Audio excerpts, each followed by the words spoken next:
Here we divide 137 by 5 in a long division method. So 5 times 2 is 10. On subtracting we get 3. So now we put down this 7 and it is 37. So 5 times 7 is 35. On subtracting we get 2. So now there is no other number to put it down.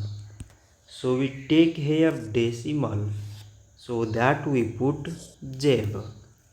So it is 20 and 5 times 4 is 20. On subtracting we get 0. So 137 divided by 5 is 27.4. So this much for today and thanks for watching.